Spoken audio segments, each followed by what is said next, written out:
വാഴ്ത്തപ്പെടുമാറാകട്ടെ.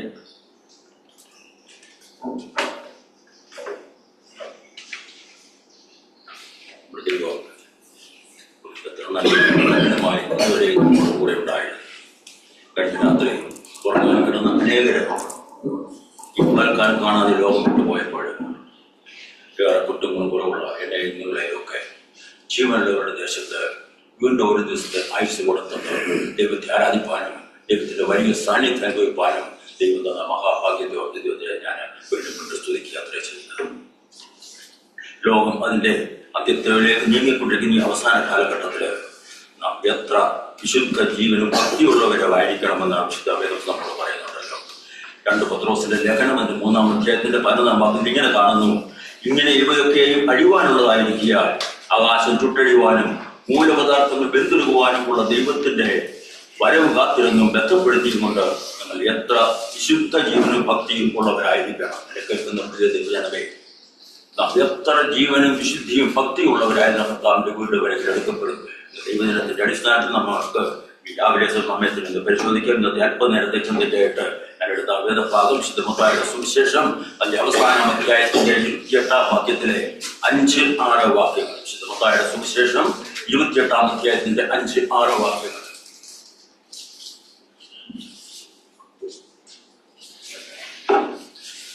ദൂതൻ സ്ത്രീകളോട്, ഭയപ്പെടേണ്ട, ക്രൂശിക്കപ്പെട്ട യേശുവിനെ നിങ്ങൾ അന്വേഷിക്കുന്നു എന്ന് ഞാൻ അറിയുന്നു. അവൻ ഇവിടെയില്ല, താൻ പറഞ്ഞതുപോലെ ഉയർത്തെഴുന്നേറ്റു. അവൻ കിടന്ന സ്ഥലം വന്ന് കാണുകയാണ്. കണ്ണുകളുടെ ഇടയ്ക്ക് ഒരു വാക്ക് പ്രാർത്ഥിക്കാം. സ്നേഹവരായ നമ്മുടെ സ്വർഗ്ഗപിതാവേ, വായിച്ചു കേട്ട വചനത്തിലൂടെ ഞങ്ങൾ എല്ലാവരെയും താഴ്ത്തി സമർപ്പിക്കുന്നു. നമ്മൾ കേൾക്കുവാൻ പോകുന്ന വചനം ഞങ്ങളുടെ ജീവിതത്തിൽ ഒരു അനുഗ്രഹപ്രദമായി തീരുവാൻ, ജീവനുള്ള ഏക ദൈവത്തോട് കൂടുതൽ അടുക്കുവാൻ, നമ്മുടെ ജീവിതത്തിലെ കുറവുകളെ ഒന്ന് പരിശോധിക്കുവാൻ ഇനി രാവിലെ സമയം ഇടയാക്കി തരണമെന്ന് പ്രാർത്ഥിക്കുന്നു. അവിടുത്തെ തിരുസാന്നിധ്യം ഞങ്ങളുടെ മധ്യത്തിലുണ്ടല്ലോ. വചനത്താൽ ഞങ്ങളെ എല്ലാവരും അനുഗ്രഹിച്ചാട്ട് പിതാവേ. വചനം പറഞ്ഞ എളിയുടെ കുറവ് കേൾക്കുന്ന അവിടുത്തെ മക്കളുടെ ആരുടെയും തടസ്സമാകരുത് പ്രാർത്ഥിക്കുന്നു. പ്രാർത്ഥന കേട്ടത് 2 സ്തോത്രം പിതാവേ. യേശു ക്രിസ്തുവിന്റെ നാമത്തിൽ അപേക്ഷിക്കുന്നത് കേൾക്കട്ടെ. ആമേൻ.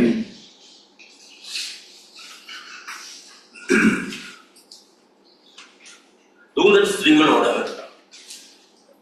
ഭയപ്പെടേണ്ട, ക്രൂശിക്കപ്പെട്ട യേശുവിനെ നിങ്ങൾ അന്വേഷിക്കുന്നു എന്ന് ഞാൻ അറിയുന്നു. അവൻ ഇവിടെയില്ല, താൻ പറഞ്ഞതുപോലെ ഉയർത്തെഴുന്നേറ്റിട്ട് അവൻ കിടന്ന സ്ഥലം വന്ന് കാണുന്നു. ഹല്ലേലൂയ, ദൈവത്തിന്റെ സ്തോത്രം. സകല മനുഷ്യരുടെയും ഈ ലോകത്തിലെ ജീവിതം മരണം, ശവസംസ്കാരം എന്നിവയോടെ അവസാനിക്കും. അതിനപ്പുറം ഒരു അധ്യായം എഴുതപ്പെടുകയാണെങ്കിൽ അത് ഈ ലോക ജീവിതത്തിന്റെ ഭാഗമാകില്ല.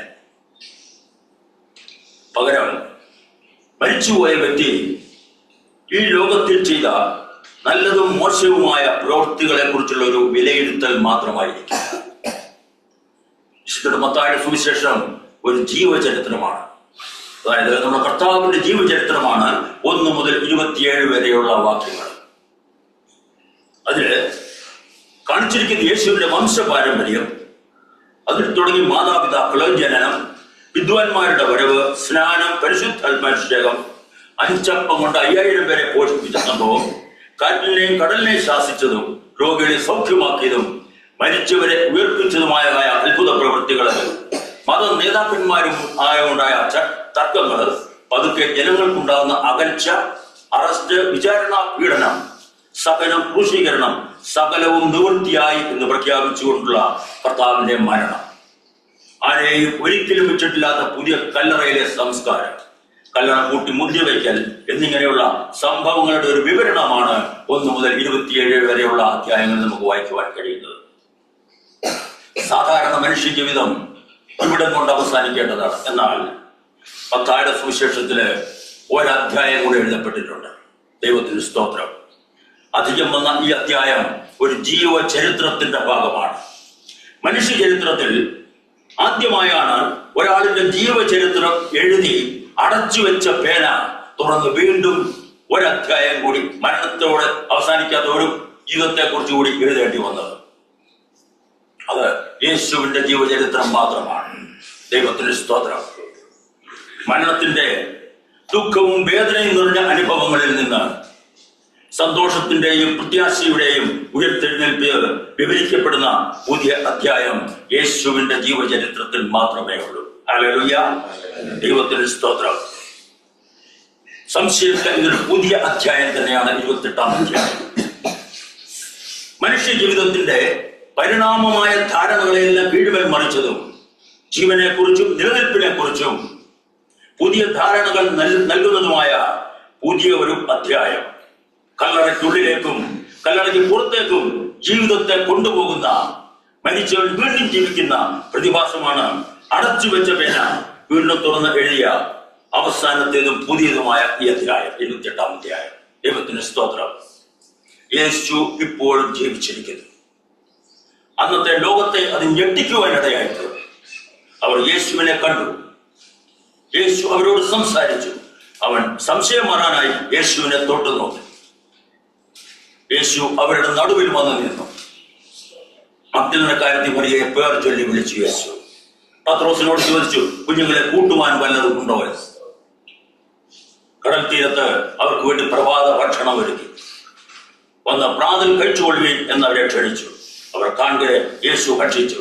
അവർക്ക് ചില നിയോഗങ്ങൾ നൽകി അവരെ വിശ്വാസത്താൽ ഉറപ്പിച്ചു. ഇങ്ങനെയുള്ള കാര്യങ്ങളാണ് നമുക്ക് അവിടെ കാണുവാൻ കഴിയുന്നത്. താൻ മരിച്ചവരുടെ ഇടയിൽ നിന്നും ഉയർത്തെഴുന്നേറ്റിരിക്കുന്നു എന്ന സന്തോഷ വാർത്ത ലോകമെങ്ങും അറിയിക്കുവാനുള്ള നിയോഗം അവർക്ക് കൊടുത്തിട്ട് യേശു പറഞ്ഞു, ലോകാവസാനത്തോളം ഞാൻ നിങ്ങളോട് കൂടെയുണ്ട്.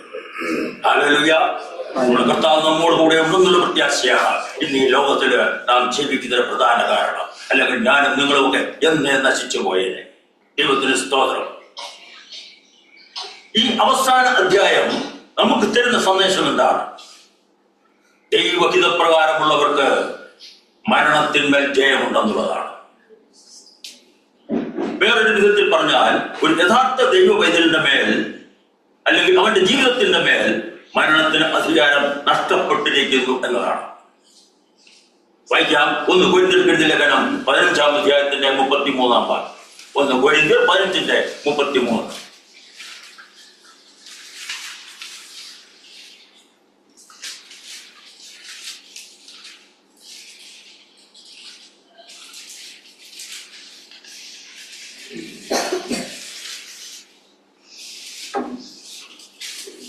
ഈ ദ്രവത്വമുള്ളത് അദ്രവത്വത്തെയും ഈ മർത്യമായത് അമർത്യത്തെയും ധരിക്കണം. അങ്ങനെയുള്ളവരുടെ മേലാണ് ഈ ദ്രവത്വമുള്ളത് അദ്രവത്വത്തെയും ഈ മർത്യമായത് അമർത്യത്തെയും ധരിക്കുമ്പോൾ മരണം നീങ്ങി ജയം വന്നിരിക്കുന്നു എന്നെഴുതിയ വചനം നിവർത്തിയാകുന്നില്ല. ഹല്ലേലൂയ. ഇപ്രകാരമുള്ളവർക്കാണ് മരണത്തോട് ധൈര്യമായി ചോദിക്കാൻ സാധിക്കുന്നത്, മരണമേ നിന്റെ ജയം എവിടെ?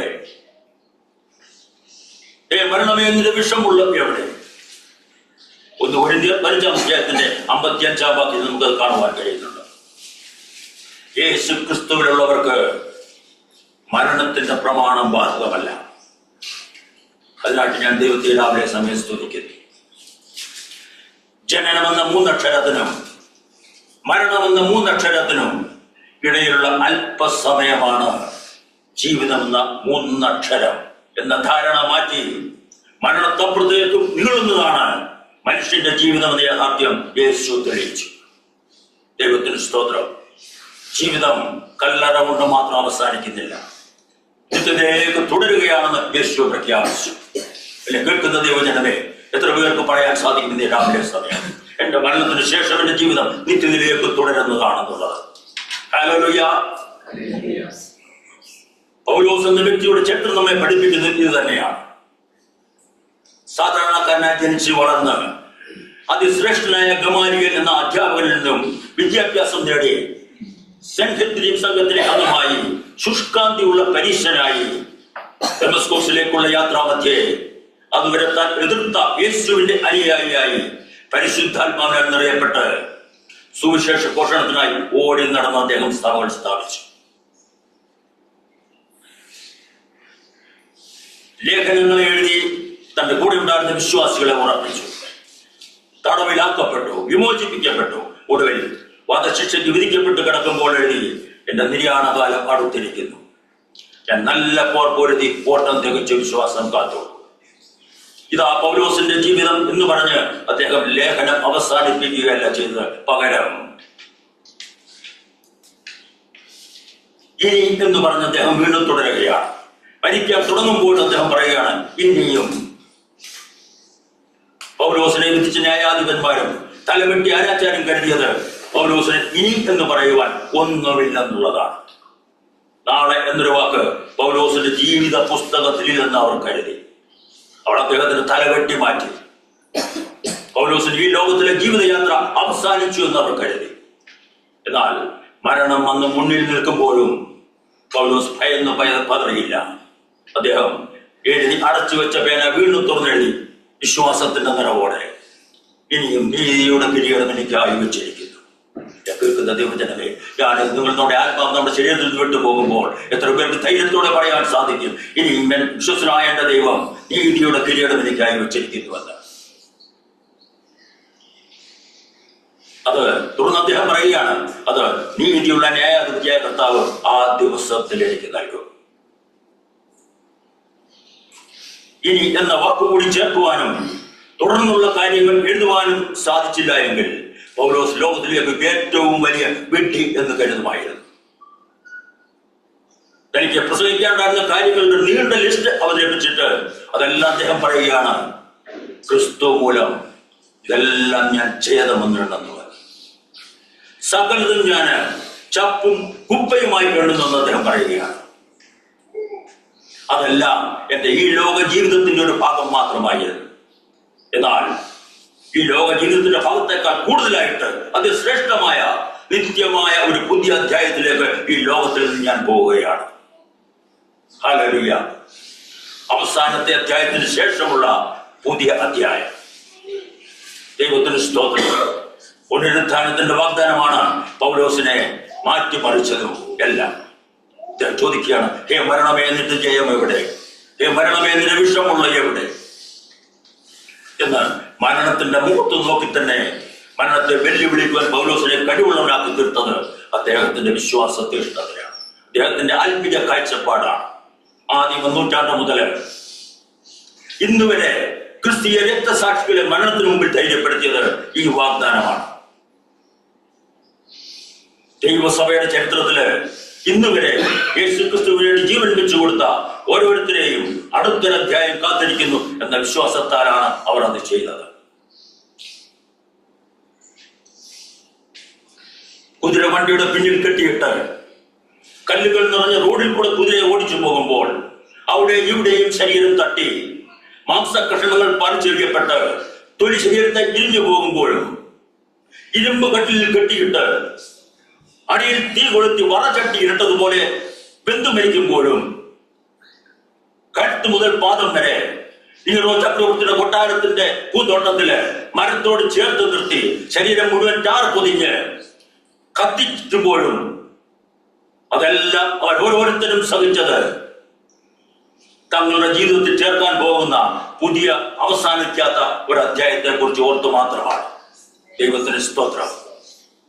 സർവശക്തനായ ദൈവമാണ് ഒരുവന്റെ നെഞ്ചിൽ നിത്യതയും ഹൃദയത്തിൽ നാളെയും നൽകുന്നത്. തന്റെ മക്കൾക്ക് അമർത്തി നൽകുന്നതും സർവശക്തനായ ദൈവം മാത്രമാണ്.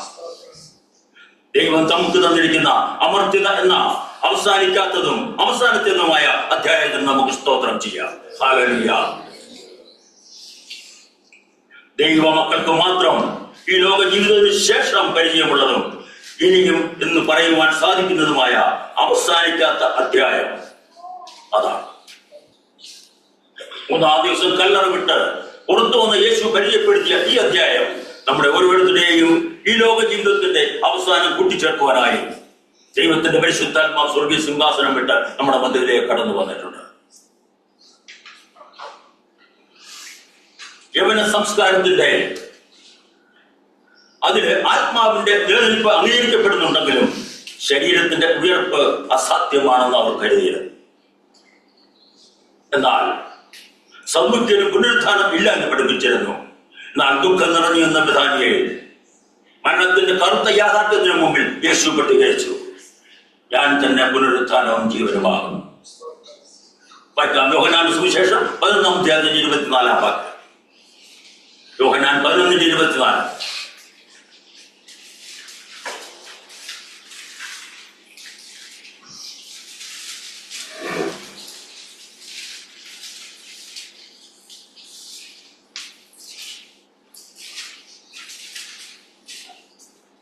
മാർത്ത അവനോട്, ഒടുക്കത്തെ നാളിലെ പുനരുദ്ധാനത്തിൽ അവൻ ഉയർത്തെഴുന്നേൽക്കും എന്ന് ഞാൻ അറിയുന്നു എന്ന് പറഞ്ഞു. പുനരുദ്ധാനം എന്ന വാക്കിന്റെ അർത്ഥം ജീവനിലേക്കുള്ള തിരിച്ചുവരവ് എന്നാണ്. മനുഷ്യരുടെ ആത്മാവിന്റെ മടങ്ങി വരവ് മാത്രമല്ല, മറിച്ച് ആളത്വത്തിന് യഥാർത്ഥമായ എഴുന്നേൽപ്പാണ് ഉയർത്തെഴുന്നേൽപ്പിൽ സംഭവിക്കുന്നത്. ദൈവശക്തിയാലാണ് അത് സംഭവിക്കുന്നത്. ദൈവസഭയുടെ വിശ്വാസത്തിന്റെയും പ്രത്യാശയുടെയും പ്രസംഗത്തിന്റെയും അടിത്തറയും ആണിക്കല്ലും യേശു ക്രിസ്തുവിന്റെ പുനരുദ്ധാനം മാത്രമാണ്. ദൈവത്തിന് സ്തോത്രം. യേശു ക്രിസ്തുവിന്റെ പുനരുദ്ധാനത്തെ കുറിച്ച് ചിന്തിക്കുമ്പോൾ കുരിശ് ഒരു പ്രധാന സംഗതിയാണ്. കാരണം പുനരുദ്ധാനവും കുരിശും തമ്മിൽ അങ്ങേയറ്റം ബന്ധപ്പെട്ടിരിക്കുന്നു. യേശുവിന് മുമ്പും റോമ സാമ്രാജ്യത്തിൽ നടന്നിരുന്ന കടുത്ത ശിക്ഷയായിരുന്നു കുരിശുമരണം. എന്നാൽ ദൈവപുത്രനായ യേശു അതിന്മേൽ മരിച്ചപ്പോൾ അതിന് അർത്ഥവും മഹത്വവും മാന്യതയും പരിപാവനവും വന്നു. യേശുവിന്റെ കുരിശുമരണം തെളിവുകളോട് കൂടിയിരിക്കുന്ന സംഭവമായിരിക്കുന്ന പോലെ തന്നെ നേരിട്ട് കണ്ട് മനസ്സിലാക്കുവാൻ സാധിക്കുന്ന ഒന്നല്ല. ചരിത്രപരമായ തെളിവുകളുടെ അടിസ്ഥാനത്തില് ചരിത്രം പഠിക്കുന്നവരും മനഃശാസ്ത്രജ്ഞന്മാരും തർക്കിക്കുന്നവരും എന്തിന് ആധുനിക ദൈവശാസ്ത്രജ്ഞന്മാർ പോലും ഉയർത്തെഴുന്നേൽപ്പിനെ ചരിത്ര സംഭവമായി പരിഗണിച്ചില്ലെന്ന് വരാം. എന്നാൽ പുതിയ നിയമ എഴുത്തുകാർ എല്ലാവരും ഒരുപോലെ വിശ്വസിച്ചതും സാക്ഷ്യം വഹിച്ചതുമായ സംഭവമാണ് യേശു ക്രിസ്തുവിന്റെ പുനരുദ്ധാനം. ദൈവത്തിന് സ്തോത്രം. മനുഷ്യ ചരിത്രത്തിലെ ഏറ്റവും വലിയ സംഭവമാണ് ക്രിസ്തുവിന്റെ പുനരുദ്ധാനം. വിശുദ്ധ പൗലോസിന്റെ ലേഖനങ്ങള് ഉയർപ്പിന് ശേഷം ഏതാണ്ട് 20-25 വർഷങ്ങൾക്കുള്ളിൽ എഴുതപ്പെട്ടതാണ്. പൗലോസിന്റെ ലേഖനങ്ങളിലെ വിശദീകരണവും സുവിശേഷങ്ങളുടെ തെളിവുകളും വ്യക്തമായി പ്രസ്താവിക്കുന്ന ഒരു വസ്തുതയാണ് യേശു ക്രിസ്തുവിന്റെ പുനരുദ്ധാനം. വായിക്കാം 1 കൊരിന്ത്യർ ലേഖനം 15-ാം അധ്യായത്തിന്റെ 1 മുതൽ 8 വരെയുള്ള വാക്യങ്ങൾ. 1 കൊരിന്ത്യർ 15-ന്റെ 1 മുതൽ 8 വരെ.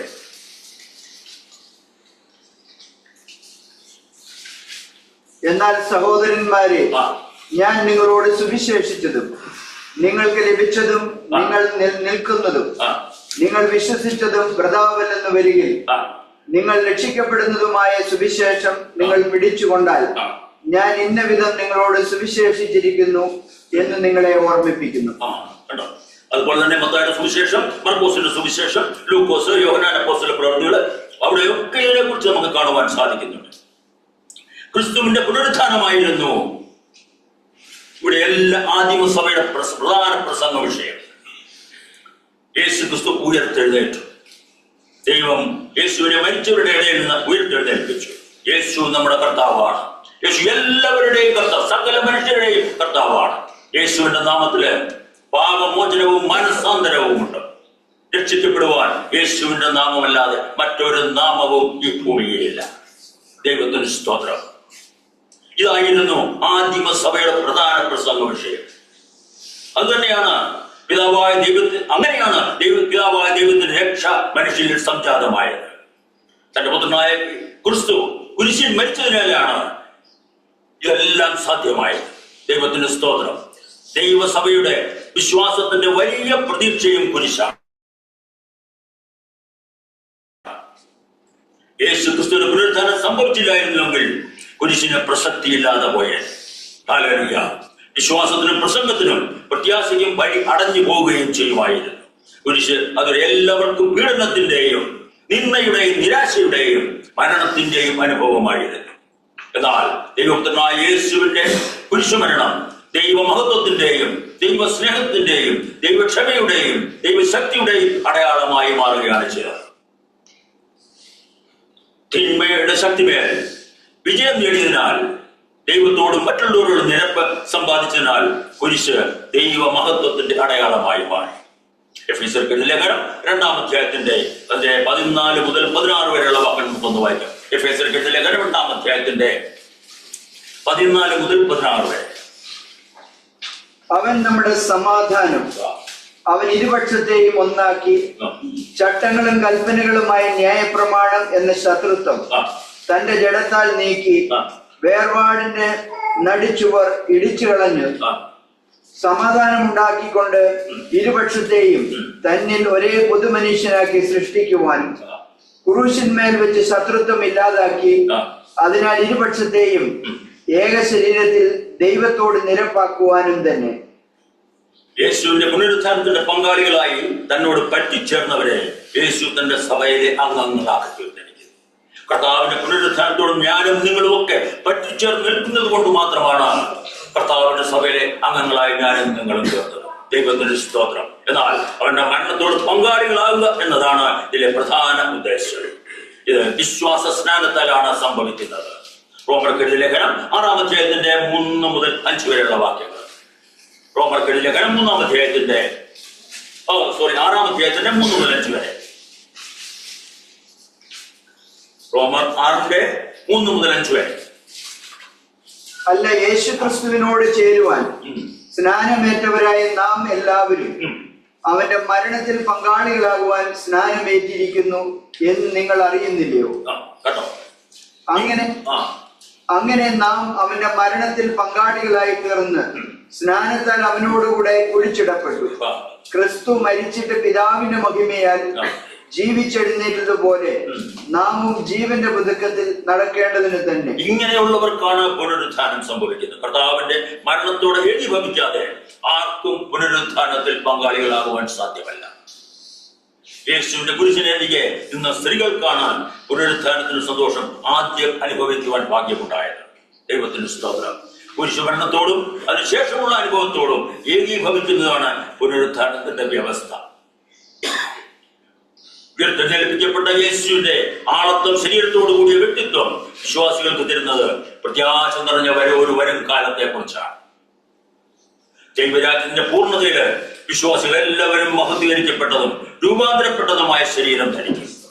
അതിനെ ആത്മീക ശരീരമെന്നോ കൈപ്പിടിയില്ലാത്ത കെട്ടിടമെന്നോ ഒക്കെ പല വിധത്തില് പൗലോസ് വിശേഷിപ്പിച്ചിട്ടുണ്ട്. ഇന്നത്തെ ലോകമനുഷ്യരുടെ ചിന്തയില് യേശു ക്രിസ്തുവിന്റെ പുനരുദ്ധാനം വെറും മാനസികമായ തോന്നലായോ ഉപബോധ മനസ്സിന്റെ സങ്കല്പമായോ പ്രകൃതി നിയമങ്ങൾക്ക് എതിരായ സംഗതിയെന്നോ യേശുവിന്റെ ജനമധ്യത്തിൽ ദൈവിക ഉറപ്പുവരുത്താൻ ശിഷ്യന്മാർ ഉണ്ടാക്കിയ കെട്ടുകഥയെന്നോ ഒക്കെ പലരും ചിന്തിച്ചേക്കാം. അന്നും അങ്ങനെ തന്നെ പറഞ്ഞിരുന്നു. യഹൂദ മത മേധാവികള് ഇങ്ങനെയൊക്കെ ചിന്തിച്ചിരുന്നതായി മത്തായിയുടെ സുവിശേഷം 28-ാം അധ്യായത്തിന്റെ 12 മുതൽ 14 വരെയുള്ള വാക്യങ്ങൾ വായിക്കുമ്പോൾ നമുക്ക് ഇവിടെ കാണുവാൻ കഴിയുന്നുണ്ട്. അവിടെ പറയുന്നത് ശിഷ്യന്മാർ അവന്റെ ശരീരം മോഷ്ടിച്ചിട്ട് അവൻ ഉയർത്തെഴുന്നേറ്റു എന്ന് പറയും എന്ന് ആരോപിച്ചു. മറിച്ച് ചരിത്ര സംഭവമായിരുന്നുവെങ്കിൽ ചരിത്രകാരന്മാർ തെളിവുകൾ ചോദിക്കുമായിരുന്നു. എന്നാൽ ഇത് വിശ്വാസ സംഭവമാണ്. ദൈവത്തിന് സ്തോത്രം. യേശു തോമസിനോട് പറയുന്ന യോഹന്നാന്റെ സുവിശേഷം 20:29 നാം കാണുവാൻ കഴിയുന്നുണ്ട്. കാണാതെ വിശ്വസിച്ചവർ ഭാഗ്യവാന്മാർ എന്ന്. യേശുവിന്റെ പുനരുത്ഥാനം തെളിയിക്കാൻ മനുഷ്യരുമായി ബന്ധപ്പെടേണ്ടതില്ലെങ്കിലും വിശുദ്ധ വേദപുസ്തകം നമുക്ക് തരുന്ന ധാരാളം അറിവുകൾ, ഇതിനകത്ത് അല്ലെങ്കിൽ തെളിവുകൾ വിശുദ്ധ വേദപുസ്തകത്തിലുണ്ട്. ഒന്നാമതായി ഒഴിഞ്ഞ കല്ലറയാണ്. യേശു ഉയർപ്പിച്ച ലാസറിന്റെ കല്ലറയല്ലാതെ മറ്റൊരു കല്ലറ ഇന്നുവരെയും തുറന്നു കിടപ്പില്ല. ദൈവത്തിന് സ്തോത്രം. അബ്രഹാം മുതൽ ഇങ്ങോട്ട് ചക്രവർത്തിമാർ, സൈന്യാധിപന്മാർ, സാമൂഹിക രാഷ്ട്രീയ മതമേധാവികള്, ആധ്യാത്മിക നേതാക്കള്, കോടീശ്വരന്മാർ എല്ലാവരും മരിച്ച് അടക്കപ്പെട്ടു. അവരുടെ എല്ലാം കല്ലറകൾ ഇന്നും അടഞ്ഞു തന്നെ കിടക്കുകയാണ്. മരിച്ച് അടക്കപ്പെട്ട സകലരുടെയും കല്ലറകൾക്ക് നിലവിൽ യേശുവിന്റെ കല്ലറ ചരിത്രത്തിന് മുമ്പിൽ തുറന്നു കിടക്കും. ദൈവത്തിന് സ്തോത്രം. ഉയർത്തെഴുന്നേൽപ്പിന്റെ ഒരേ ഒരു തെളിവാണിത്. എല്ലാ സുവിശേഷങ്ങളിലും അത് രേഖപ്പെടുത്തിയിട്ടുണ്ട്. പിന്നെ ശിഷ്യന്മാർക്കുണ്ടായ വലിയ മാറ്റം. ദുഃഖിതരും ഭീരക്കരുമായിരുന്ന അവർ സ്വാർത്ഥരും ജനീക മോഹങ്ങളും ഉപേക്ഷിച്ച് ത്യാഗം സഹിക്കുന്ന ദൈവസ്നേഹത്തിന്റെ ശുശ്രൂഷകരും പ്രസംഗകരുമായി തീർന്നു. ലോകത്തെ കീഴ്മേൽ മറിക്കുന്ന സുവിശേഷത്തിന്റെ ശക്തരായ പ്രസംഗകരായി അവർ മാറുവാനിടയായി. അടയ്ക്കപ്പെട്ട വാതിലുകളിൽ വന്ന് ഭയം കൂടാതെ പുനരുത്ഥാനത്തിന് അവർ സാക്ഷ്യം വഹിച്ചു. ദൈവത്തിന് സ്തോത്രം. കഴുകു മരത്തിന്റെ മുമ്പിലും തിളയ്ക്കുന്ന എണ്ണയുടെ മുമ്പിലും വന്യമൃഗങ്ങളുടെ മുമ്പിലും ജയിലറകളിലും അവരെ ധൈര്യം ഉണ്ടാക്കി തീർത്തത് ഉയർത്തെഴുന്നേറ്റ കർത്താവിന്റെ സാന്നിധ്യമാണ്. ദൈവത്തിന് സ്തോത്രം. കെട്ടുകഥകളാണെങ്കിൽ ആരും അതിനു പുറകെ പോയി ജീവത്യാഗം ചെയ്യുകയില്ലായിരുന്നു. പുനരുത്ഥാനത്തിന്റെ ശക്തമായ തെളിവുകളാണ് ഇതൊക്കെ. 1 കൊരിന്ത്യർ അതിന്റെ 15-ാം അധ്യായത്തിന്റെ 5 മുതൽ 7 വരെയുള്ള വാക്യങ്ങളിൽ കേഫാവ് മുതൽ പൗലോസ് വരെയും മഗ്ദലക്കാർക്ക് മറിയയ്ക്ക് തനിയെയും എമ്മാവൂസിലേക്ക് പോയ ശിഷ്യന്മാർക്കും കല്ലറയ്ക്കൽ പോയ സ്ത്രീകൾക്ക് 11 പേർക്ക് തിബ്രിയാസ് കടൽക്കരയിൽ 7 ശിഷ്യന്മാർക്ക് തോമസിന് തനിയെയും യേശു പ്രത്യക്ഷപ്പെട്ടതായിട്ട് വിശുദ്ധ വേദപുസ്തകം വായിക്കുമ്പോൾ നമുക്കവിടെ കാണുവാൻ കഴിയുന്നുണ്ട്. മാനസിക സങ്കല്പത്തിൽ നിന്ന് ഉണ്ടായ തോന്നലുകളല്ല ഇതൊന്നും, മറിച്ച് യേശുവിന്റെ പ്രത്യക്ഷതയുടെ വ്യക്തമായ തെളിവുകളും വിവരങ്ങളുമാണ്. യോഹന്നാന്റെ സുവിശേഷം 21-ാം അധ്യായത്തിന്റെ 7 കാണുന്നു അത് കർത്താവാകുന്നു എന്ന്. യേശു ജീവിച്ചിരിക്കുന്നുവെന്ന് ശിഷ്യന്മാരുടെ ആദ്യ പ്രതികരണമാണ് അത്. ഞാൻ കർത്താവിനെ കണ്ടു, യേശു എന്നോട് ഇങ്ങനെ പറഞ്ഞു. യോഹന്നാന്റെ സുവിശേഷം 20:18 കാണുവാൻ കഴിയുന്നു. യേശു വറുത്തുമീനും തേൻകൊട്ടയും വാങ്ങിക്കഴിക്കുന്നത് ഇതെല്ലാം അനുഭവ സാക്ഷ്യങ്ങളാണ്. ഹല്ലേലൂയ. യേശുവിന്റെ ഉയർത്തെഴുന്നേൽപ്പ് ശിഷ്യന്മാർക്ക് വലിയ സ്വാധീനം ഉണ്ടാക്കുവാനിടയായി തീർന്നു. ഇത് സഭയുടെ വളർച്ചയ്ക്കും കാരണമായി തീർന്നു. വിശ്വാസ സമൂഹത്തിന് നടുവിലുള്ള യേശുവിന്റെ സാന്നിധ്യമാണ് സഭയുടെ വളർച്ചയ്ക്ക് കാരണം. നൂറ്റാണ്ടുകളായി പീഡനങ്ങളും ഭീഷണികളും എതിർപ്പുകളും സഹിച്ചിട്ടും ലോകത്തിന് അനുഗ്രഹമായിരിക്കാൻ വിശുദ്ധ സഭയെ ഉയർത്തെഴുന്നേറ്റ കർത്താവ് പരിശുദ്ധാത്മാവാൽ അഭിഷേകം ചെയ്ത് ജീവചൈതന്യമുള്ളതാക്കി തീർന്നു. പുനരുത്ഥാനമില്ലായിരുന്നുവെങ്കിൽ സഭയില്ല, വിശ്വാസവുമില്ല, പ്രസംഗവുമില്ല. ദൈവത്തിന് സ്തോത്രം. പ്രത്യാശയും ഒട്ടുമേയില്ല. യേശുവിന്റെ ഉയർത്തെഴുന്നേൽപ്പ് കഴിഞ്ഞ് 7 ആഴ്ചകൾക്ക് ശേഷം പത്രോസും യോഹന്നാനും സന്നിധിയൻ സംഘത്തിന്റെ മുമ്പിൽ യേശുവിന്റെ പുനരുത്ഥാനത്തിന്റെ ശക്തരായ സാക്ഷികളായി മാറുവാനിടയായി തീർന്നു. മഹാപുരോഹിതന്മാരും മൂപ്പന്മാരും പ്രധാനികളും പുനരുത്ഥാനത്തിന് എതിരായി ഒന്നും പറഞ്ഞില്ല.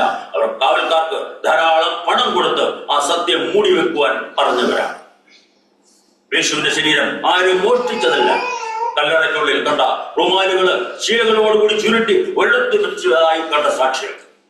യോഹന്നാന്റെ സുവിശേഷം 20-ാം അധ്യായത്തിന്റെ 5 മുതൽ 7 വരെ നമുക്ക് കാണുവാൻ കഴിയുന്നുണ്ട്. ലൂക്കോസ് കൂടാതെ ലൂക്കോസ് 24:12 നമുക്ക് അത് കാണുവാൻ കഴിയും. യേശുവിന്റെ ശരീരം ആരെങ്കിലും മോഷ്ടിച്ചതായിരുന്നുവെങ്കിൽ റൂമാലുകൾ ശീലങ്ങളോടുകൂടി ഒരിടത്ത് ചുരുട്ടി ഒരിക്കലും വയ്ക്കുകയില്ല. മഹാപുരോഹിതന്മാർ ആരോപിക്കുന്നത് പോലെ ശരീരം ആരും മോഷ്ടിച്ചതല്ല. യേശു ഉയർത്തെഴുന്നേറ്റു. യേശുവിന്റെ പുനരുത്ഥാനം ജഡത്തിന്മേലുള്ള ആത്മാവിന്റെ വിജയമാണ്. ദൈവത്തിന് സ്തോത്രം. പഴയ നിയമ വ്യവസ്ഥയിൽ നിന്നും പുത്തൻ വ്യവസ്ഥയിലേക്കുള്ള ആത്മീയ മാറ്റം പൈശാചിക ശക്തികളുടെ മേലുള്ള വിജയമാണ്. ദൈവത്തിന് സ്തോത്രം. ഹല്ലേലൂയ. ഈ ലോക ജീവിതത്തിലെ മരണത്തിനപ്പുറമായി ആത്മാവിന്റെ അധികാരം വിളിച്ചറിയിക്കുന്നതാണ് യേശുവിന്റെ പുനരുത്ഥാനം. യേശുവിലെ സമൃദ്ധമായ ജീവന്റെ ഒഴുക്കിനെ തടയുവാൻ കല്ലറകൾക്കോ ഇരുമ്പാണികൾക്കോ ഉൾക്കിരീടത്തിനോ സാധ്യമായില്ല. മരണത്തിന് യേശുവിനെ പിടിച്ചു വെക്കുവാൻ കഴിഞ്ഞില്ല എന്ന് അപ്പോസ്തല പ്രവൃത്തികള് 2-ാം അധ്യായത്തിന്റെ 34-ാം വാക്യം നമുക്ക് കാണുവാൻ കഴിയുന്നത്. വായിക്കാം. അപ്പോസ്തല പ്രവൃത്തി 2-ാം അധ്യായത്തിന്റെ 34-ാം വാക്യം.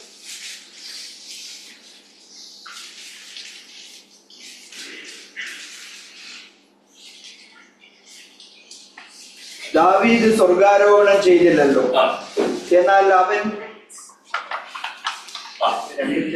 2:34 ഞാൻ നിന്റെ ശത്രുക്കളെ നിന്റെ പാദപീഠമാക്കുവോളും നീ എന്റെ വലത്ത് ഭാഗത്തിരിക്കുക എന്ന കർത്താവ് എന്റെ കർത്താവിനോട് അരുളി ചെയ്യുന്നു എന്ന് പറയുന്നു. ആകയാൽ നിങ്ങൾ ക്രൂശിച്ച യേശുവിനെ തന്നെ ദൈവം കർത്താവും ക്രിസ്തുവുമാക്കി വെച്ച് എന്ന് ഇസ്രായേൽ ഗൃഹമൊക്കെയും നിശ്ചയമായി അറിഞ്ഞുകൊള്ളട്ടെ. മരണത്തിന്റെ ചരിത്രത്തില് നിത്യജീവന്റെ അടിസ്ഥാനവും വാഗ്ദാനവും യേശുവിന്റെ പുനരുത്ഥാനം ലോകത്തിന് നൽകുന്നുണ്ട്. യേശുവിന്റെ പുനരുത്ഥാനത്തിന്റെ വാഗ്ദാനം റോമർക്ക് ലേഖനം 8-ാം അധ്യായത്തിന്റെ 11 മുതൽ 25 വാക്യം നമുക്ക് കാണുവാൻ കഴിയുന്നു. റോമർ 8-ന്റെ 11-ാം വാക്യവും 25-ാം വാക്യവും.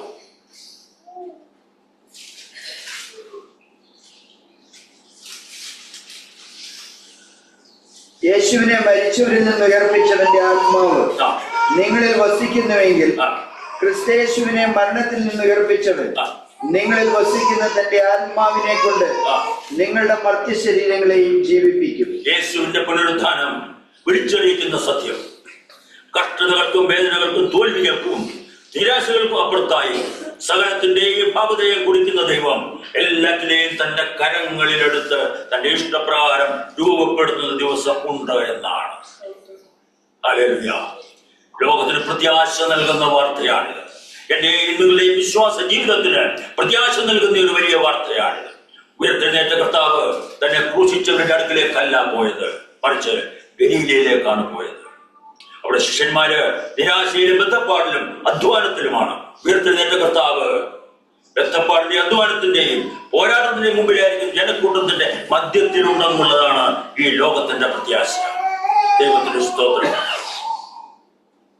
ഉയർത്തെഴുന്നേറ്റ കർത്താവ് തന്റെ സഭയ്ക്ക് നൽകിയ വലിയ വാഗ്ദാനവും അത് തന്നെയാണ്. ഭാരത്തിന്റെ പ്രയാസത്തിന്റെ നടുവിൽ ജീവിക്കുന്ന വ്യക്തികളുടെ നടുവില് അവരുടെ വലഭാഗത്ത് തന്നെ അവരുടെ തോളിൽ തട്ടിക്കൊണ്ട് തന്നെ ഭയപ്പെടേണ്ട, പ്രയാസപ്പെടേണ്ട എന്ന് പറഞ്ഞുകൊണ്ട് യേശു നമ്മോട് കൂടെ ഉണ്ടെന്നുള്ളതാണ് നമ്മുടെ വലിയ വിശ്വാസവും വലിയ പ്രത്യാശയും. ഞാനോ ലോകാവസാനത്തോളം നിങ്ങളോട് കൂടെ ഉണ്ട്.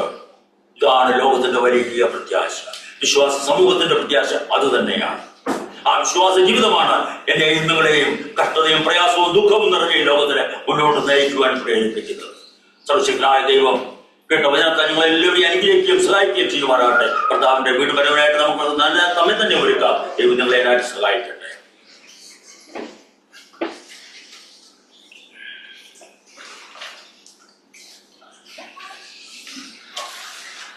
നമ്മൾ കേട്ട വചനം വിട്ടുകളയാൻ നമുക്ക് ഹൃദയത്തിൽ ഏറ്റെടുത്ത് ധ്യാനിക്കാം. തുടർന്ന് നമ്മുടെ പ്രാർത്ഥനാ വിഷയങ്ങളും സാക്ഷ്യങ്ങളും ഒക്കെ പ്രസ്താവിക്കുവാൻ